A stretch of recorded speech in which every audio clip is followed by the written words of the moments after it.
Welcome everybody, my name is Cindy and I'm with Junkbox Studio. Today I'm going to be making this bird nest stand with these wooden pieces and ceramic bird.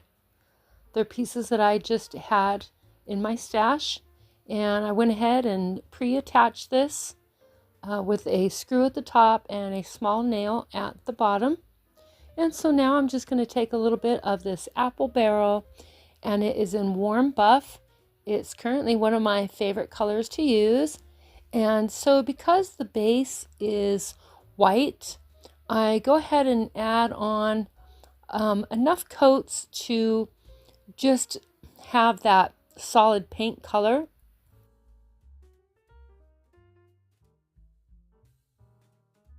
So now I'm going to go ahead and paint the stand. And there's a lot of old texture on this piece of wood. And so what I do is I want to tie it into the base. And I do a bit of a dry brush technique, but also you'll see in a bit here that I add on thicker parts of paint, just so I have that solid to match the base, and it'll help tie everything together. And so this is what I mean by adding on paint in a little bit in thicker areas. And because I can't sand this down to make it look distressed, I have to build it up to make it look distressed and tie the entire piece so it looks cohesive.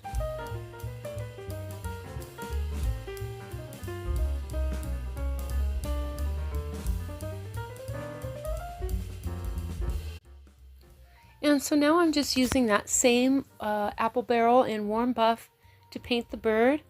I like my pieces to have kind of a minimal, maybe a monochromatic look, I guess you could say. And so I'm just keeping with that same color. And this is just a basic acrylic. I could have gone with the chalk paint or added some baking soda to make my own chalk paint. But because some of the details are a little shallow, I didn't want to build those up too much. I wanted to keep those details visible. And you'll see here in a minute what I do instead.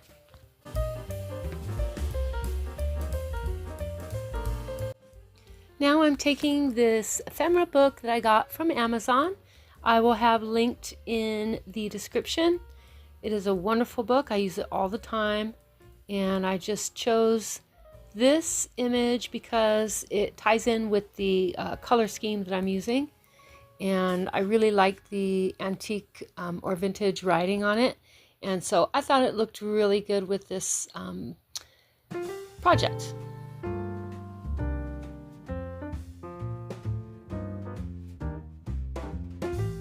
So you'll see here that I have glued this down to some chipboard, and I really like using this chipboard with these images because it gives it a nice sturdy background for my tags. And I've been using it quite a bit. I believe I got it on Amazon as well. If I can find the link, I'll have that there too. But it's very useful to have this chipboard. And so now I'm just measuring to make sure that I get that hole punched in the center.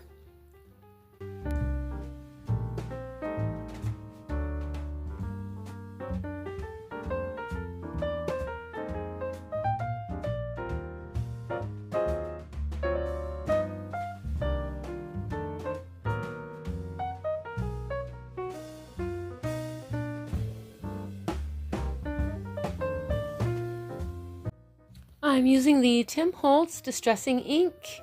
I use this quite a bit, and it's one of my favorite techniques. I just go around the edge, and it looks really nice. I used to just run the ink pad itself along the edge, but it's kind of unpredictable, and it can leave a harsh, line, and so I want to kind of avoid that. Instead, I chose to use a dauber, and it works really, really well. It's a lot of fun.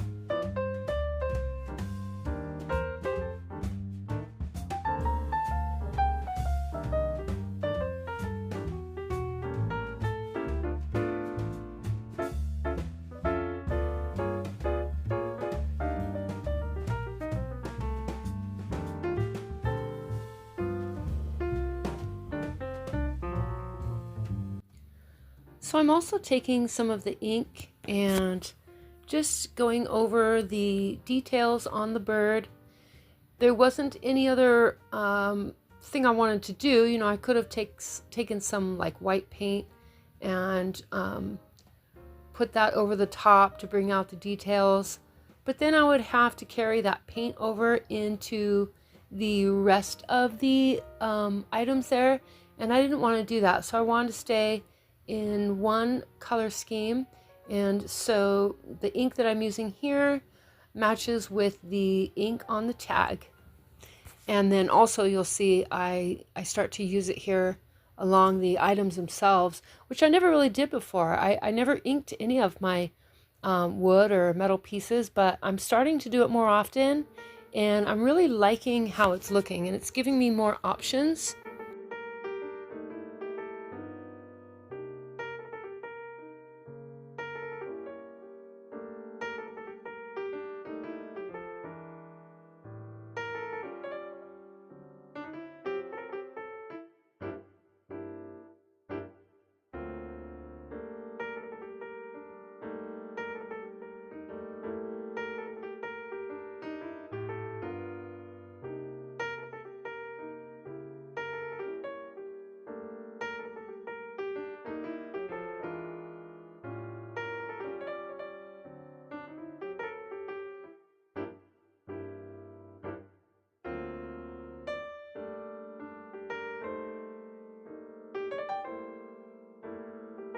I did decide to do a little bit of sanding off the base, and I think I do a little bit sanding at the top as well, but it didn't quite work out because that wood bowl at the top is made from I'm not sure, it's an interesting type of wood. It's really soaked in the paint, and I couldn't sand too much of it off, but the base was able to distress pretty well, and I didn't want to touch that the stand that it's on because it was white. I would have scratched through the paint and then down to the white, and that would just change the entire project. So I left that alone. But the distressing in the middle gives just enough interest.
I'm going back over the tag just a little bit, bending here and there and dragging the ink over the top of those creases.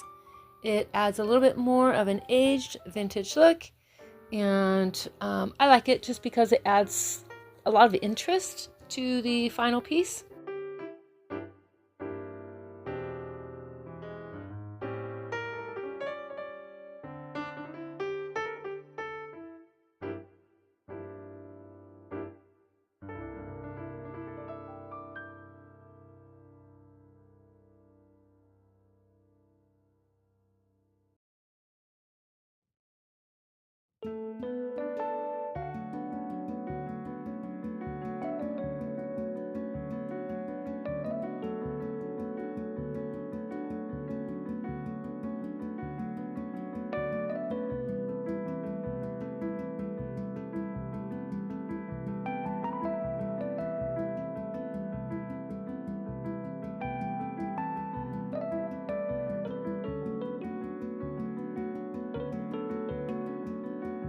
Now I've got the tag all tied on, and I just want to thank you guys once again for taking the time to watch my video, and I will see you next time. Bye.